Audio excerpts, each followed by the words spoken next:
Hi, it's always interesting to be with you people right here on Woman 360. Now, thank you so much to everybody who's been liking our page on Facebook, Woman 360, and we've been getting overwhelming response. Thank you so much. Please continue just writing to us and giving us feedback on what you feel about the show and what you like about it. And remember, Woman 360 does have a segment which talks about being selfless. If you know somebody in your community who's doing something without being paid, and it's just a deed that they want to do to make themselves feel better, please feel free to give us their name and if you have their contact or how we can get in touch with them. Now, coming to the issue of today, we are talking about scandal. We are talking about issues of what happens in life, but then if it involves a man and a woman particularly, why does the woman stand out? Why is it like that? And if it does happen like this, how can you handle this? What can you do next?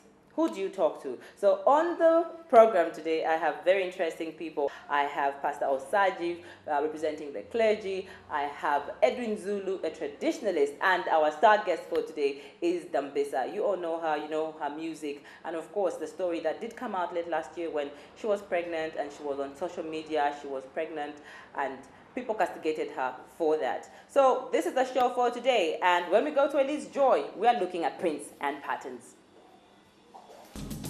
When things happen, be it good or bad, the woman always seems to be more significant than the man in that situation, especially when it's on the negative side.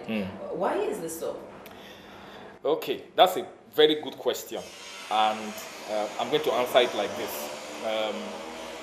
At the time when there was a problem in the world, after God had made man and made everything else, there was a problem. So God now said, how do we know? Genesis chapter 2 verse 18 says, God said, it's not good for a man to be alone. So I will go and make a helpmeet for him. So when the woman was about to be presented, for a lack of a better term, it was because there was a problem. So you find that the woman, in terms of how a woman is designed, a woman is a better manufacturer than a man. I can give you so many examples. Women are more intelligent than the men. For example, a man does not have access to his right brain simultaneously. Is that how come we're able to multitask? And thank you. That's what I was going into. You find women can assimilate a lot of things at once, can do a lot of tasks at once. Meanwhile, a man can only do things one step at a time. Women have access to details and have a capacity to be intuitive and combine the logical part, while men are more logical. So that's why you find out that, you see, it seems like if the woman is blamed because she has what it takes. She has the necessary tools. God has created and manufactured her in such a way that she can solve the problem. That's why I think society has now assumed that role, that anytime there's a problem, you get a woman to solve it. Okay. Yes. But when it comes to the Bible, how does it describe the woman's strength? It's the same thing. If you read Proverbs 31, it talks about a woman who is the one who is outgoing, who is enterprising, who is the one who provides for her family. She's the one who, say because of her entrepreneurship ability, her husband has some kind of respect in the gates, and gates in the Bible represent, places of power, places of authority. I know some other groups will say, they will want to quote scriptures like saying the woman is a weaker vessel, the woman is it's because in terms of when it has to do with something, a problem, sometimes when a woman is solving a problem, she cannot separate her personal feelings from the problem. But a man can do that easily. So when a man is thinking, he thinks outside the box and can handle the matter differently. But a woman, all her emotions are in it, all her feelings are in it, and that's why I think the Bible refers to the woman as a weaker vessel, not in terms of not having an ability to handle a matter, but that she cannot separate her personal feelings from a matter. She's always very passionate about something. That's what I think. Different people have different views, but I think women were designed to solve problems, QED. Even in the anatomical structure of a woman, the way a woman reasons, the way a woman works, everything, it shows that when the woman came, the problem was on ground, and that's why the woman showed up. Yes.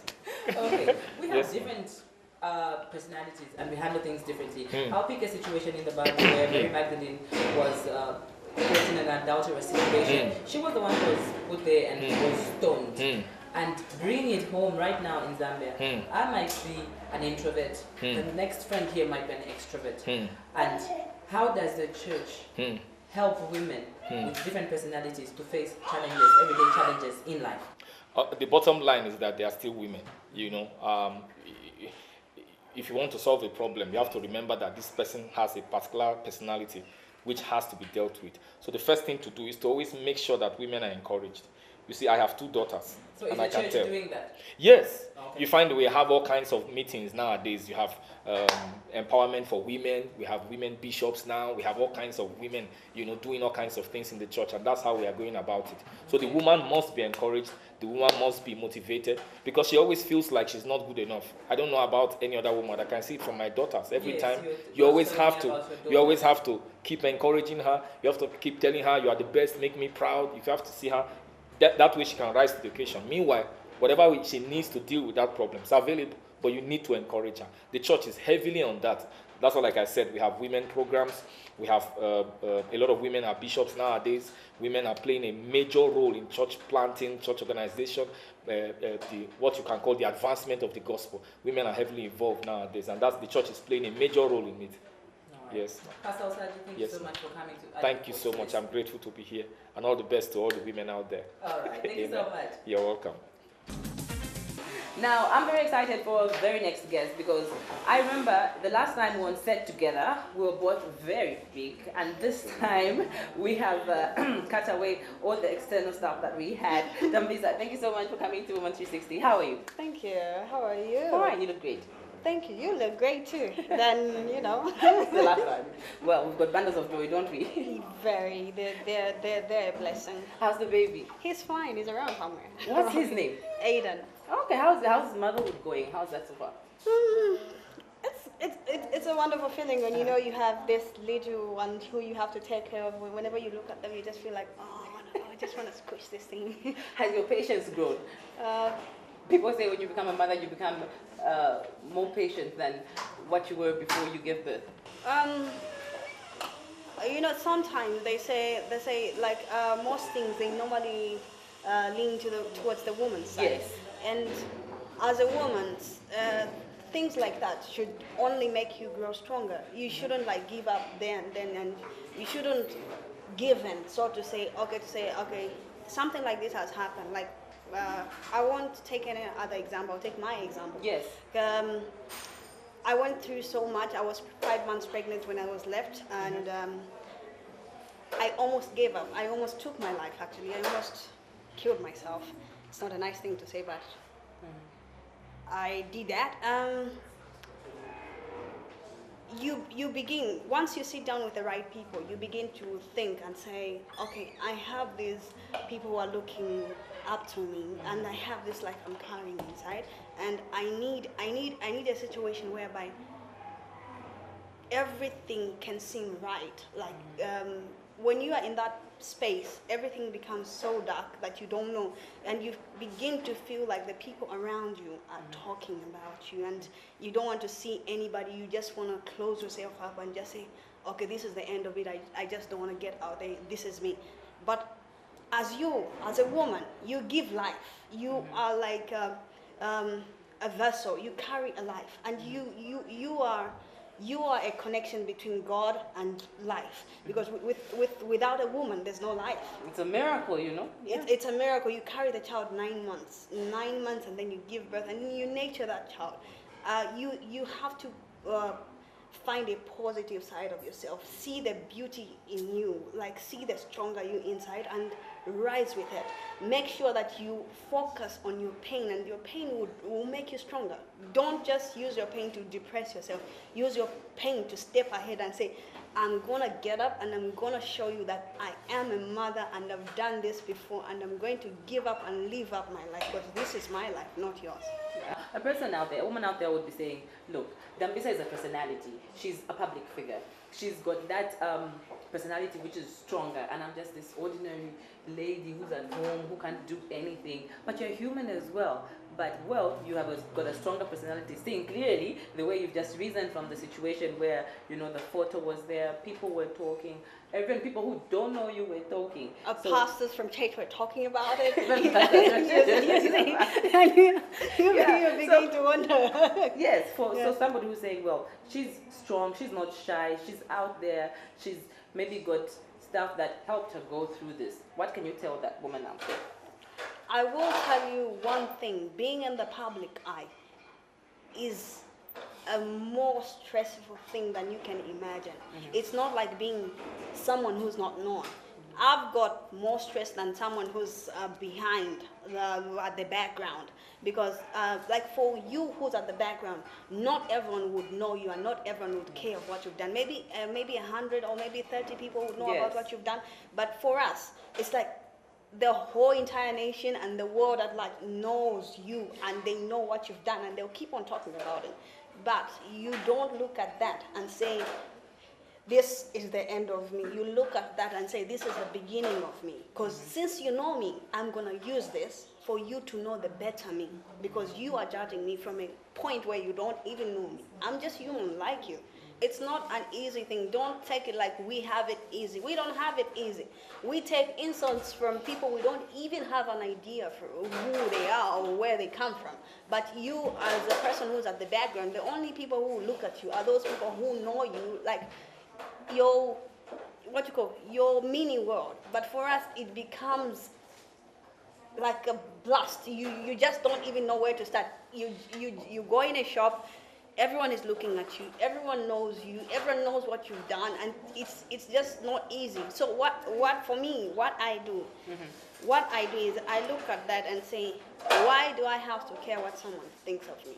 Is that the one thing that you held on to at that time when now things were bad? You were 4 months pregnant, you had to look at being a single mom in the next 4 months. What's the one thing that you held on to that said, I'm going to get out of this situation? In the beginning, I said I wanted to kill myself. I thank God for my landlord, Manga. She really caught me in time, and she came to me with some verses. I told myself, I said, oh, okay, what was that? What was I trying to do? What was I trying to do? But like you're asking me, it's not like I wanted to just, there are certain emotions which rise inside you, certain thing, what you call evil. You become so overshadowed with evil. You don't think. You like, if you have been pregnant before. Yeah. Imagine a situation whereby you are left 5 months pregnant and everyone is talking about you. Everyone is criticizing you. Some of them are saying, oh, even the child she's carrying is not for the man she married. And you're like, huh? Oh, now okay. They're blowing things out of proportion. Yeah, and I'm like, oh, okay.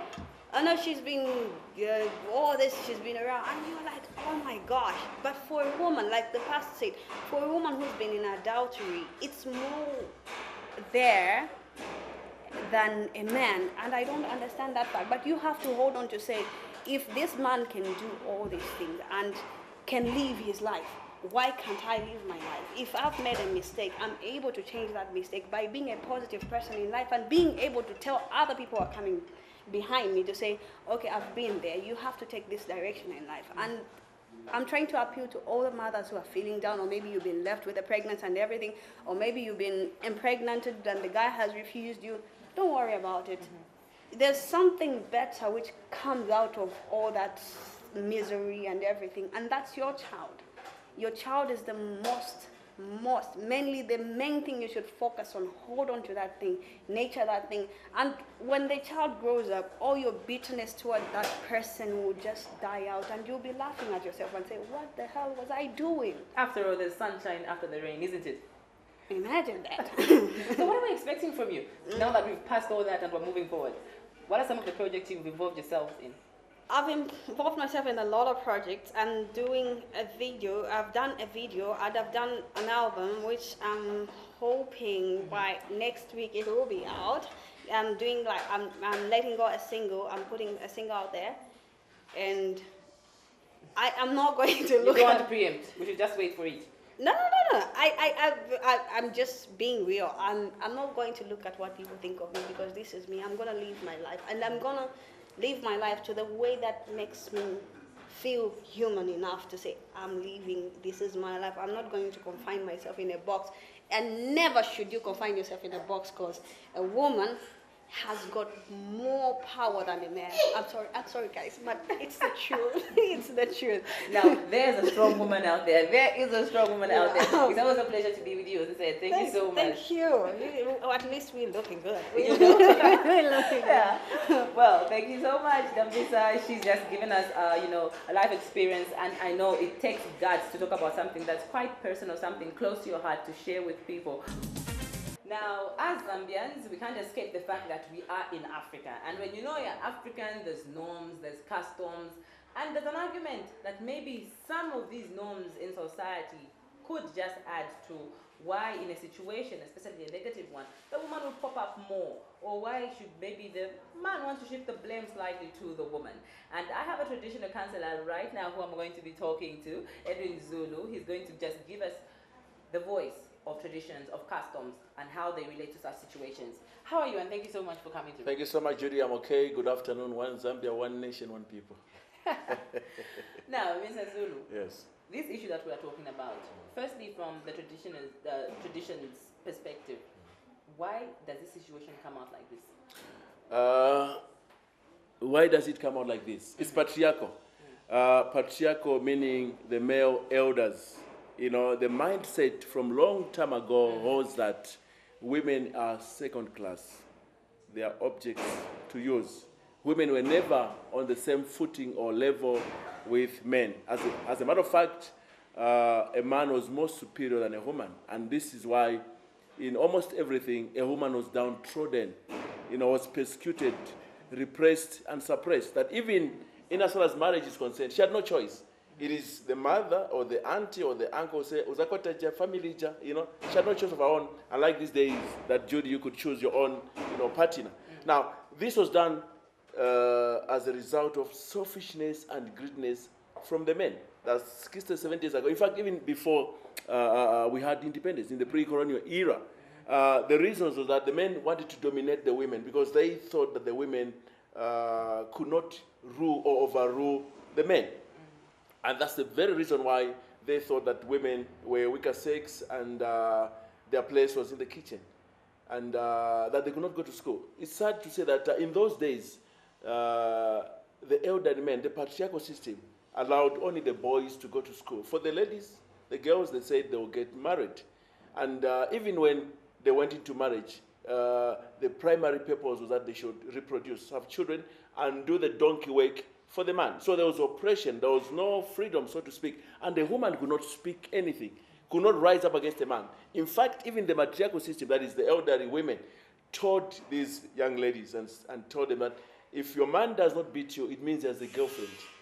So provoke him to beat you. If he doesn't beat you, it means he doesn't love you. So and unless he beats you, that means he loves you. So in such situations, the woman should be excited that I'm the one who's being noticed in this situation, or what are you meaning with this? No, not really. It was a problem for the women because they were catched in that way. They were taught in that way. Traditionally, that was a norm, that was a belief, but they were never excited over that. It was like oppression to them. They were more or less like they were in jail, they were captured, and they had no say. Because even when they quarrel with the man, even when the man beats her so much, she cannot report it to anybody. Okay. Unless otherwise. Like you are saying, and if there's a situation where it involves both the man and the woman, but then the woman is the one who's being castigated, the woman is the one who's being told you should have done this, you are not a real African woman, Zambians don't behave like this. How is she supposed to respond to such a way? Right now or a long time ago? How should no, right now. Right now, okay, yeah. But before that, let me just say one thing. This is why in those days, if you're in a marriage, 2 years down the line, you have no children, it was a ground for divorce. It was a legal ground or traditional ground for divorce in the sense that they always believed that women were the ones that were infertile or sterile, chumba. As far as the men were concerned, the men were never infertile or sterile or impotent. And so the women were oppressed. But thank God that after independence, or maybe during the wind of change, things have changed.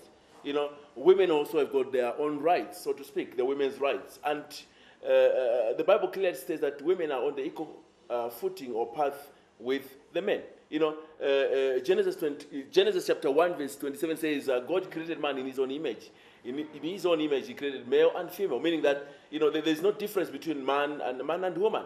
And so they have a bigger say now. And this is why you ladies like you, Judith, are open and are being educated, and you are empowered, academically and professional. And I think it's important that women now should respond, basing their grounds or their authority on who they are and how God has created them, so that men cannot oppress them. Men cannot, do GBV on them, because GBV now it's in many forms. It's economic, it's actually social, it's physical, it's also sexual. Men are starved. Women are starved from sexual intimacy, in the sense that, because me, I'll go with a girlfriend for the rest of this year, but my woman has to stay and cannot get any other man. If she does that, that will be divorce. She'll be a laughingstock. In fact, this is why you have what you call customary marriage. Customary marriage allows a man to get more than one wife, but for a lady, she cannot do that. Before we go into another topic, Mr. Zulu, but thank you so much for that illustration. It's very real. It's very true. You're right. There's this issue where you're saying a woman now can express herself. She can talk and she can be strong, and she wants to express herself and just let things be the way they're supposed to be. But then there's the way of balancing. Because even when a woman speaks out, we are African, we are Zambian, we want to maintain that respect, our customs as well. So how does a woman balance the two? Oh, sure, yes, you're very right. A woman will remain an African woman and must have respect, must have dignity. But if I speak, when they say, Niwapa kama, you're right. But, there's a way in which you can speak to your husband, the way you can speak to your father, the way you can speak to your uncle, the way you can speak to your brother. You do it with respect and diplomatically. But of course, you have to point out the wrongs and the oppression, but with due respect. And then people will be able to tell or will be able to see that you are being oppressed. But the trouble and the sad part is that women nowadays, because they're empowered, they would want to answer a man, chochi, say 50-50, which is not right. The Bible says, you got to be respectful. You have to give due respect to your man. If he continues to oppress you, you can meet counselors that can help out in your marriage. Or you can, better still, you can go to court, go to victim support unit to report him. You're not sinning in any way. I know the African tradition doesn't allow a woman to go to the police to report the husband, or to go to court and get divorced or separated. But Judith, you cannot die inside you whilst the man is trampling on you, because one day he might kill you, or just get you have a nervous breakdown. In fact, many women in China these days, it's not because they've been bewitched. The majority are there, nervous breakdown, psychosomatic, because the men are the ones that are oppressing them in all sorts of areas. Coming from a man, I like that. Thank you so much. On that note, we end this interview. Mr. Zulu, it's always a pleasure talking to you. Thank you so much for coming through again. I'm humbled, Judy. Thank you so much. Remember, lady. Batman. Yeah, right. All right, you're watching Woman 360. I'm having so much fun with the people that are coming on set today. We've really exhausted this topic, and I'm sure if you're watching out there and you're going through something, I hope you've picked something from the clergy, from the life coach, from the traditionalists. And thank you so much to Dambisa, who's shared her life experience to encourage each other as women. This is Woman 360, and we move to a very interesting part of the show, which gives us tips as women. This time, Chobe from Elise Joy is talking about prints and patterns. Watch out for this. Hello, my name is Joby from Elise Joy Boutique Salon and Spa. Today we're going to talk about how to wear prints and patterns. Now, Africa, we're blessed in that we have a lot of nice materials like chitenge materials, or the wonderful materials from West Africa. Now, the only thing is a lot of people tend to wear these things only on traditional occasions, like kitchen parties or weddings. But my advice is that if you can find a way of making, go to a great designer and have a two-piece, then you can be able to modify the thing, then wear the bottom with something else and the top with something else. You can even wear these things, not only limited to the traditional functions, but you can wear the things at the office or when you go out or something. Now, the only thing with patterns is, I know traditionally or previously we would say, no, you can only wear one item of pattern. But these days, because there's so many wonderful patterns and prints, that it's just not right, because you go into a shop and it's full of prints and patterns, and you can't decide what to wear. And I'm like, okay, I like this and I like that, so how am I going to wear the outfits? So here I will ballet with cutaways. Okay. Yeah. Okay. Now, if you want to wear prints and patterns, you can buy anything that you want as long as you follow certain rules. Because like I said before, previously they would say, no, you can only wear one item with a pattern. But some of the rules you have to remember, for example, with stripes, if you are a bit on the bigger size, try to avoid horizontal stripes because they'll show how wide you are. The only exception is if you have an outfit that has stripes on the waist. These can go horizontally because then they'll show that your waist is small. And with the stripes, if you have the smaller the stripes, the bigger, the better it will look on you instead of the bigger stripes. Then with prints and patterns, these days we have a lot of florals and graphic designs and everything like that. So the only thing you have to bear in mind is you can combine prints and patterns, but try not to end up looking like a badly decorated Christmas tree or a fruit salad. So one of the rules that you have to bear in mind is, for example, with this outfit here, the top is a different pattern from the bottom. And the main thing is with animal print, for example, as long as it's an animal that does exist in nature, because there are certain animal prints that are maybe purple or something. I've never seen a purple animal. But if you get animal print, you can combine animal print with any other print. Now, the thing with this outfit, it does look, before we would say, okay, this is print and that's print, you can't wear it. But these days you can wear this thing. The only rule is that try to follow the same color range. So this has blacks and whites, the same thing with this one.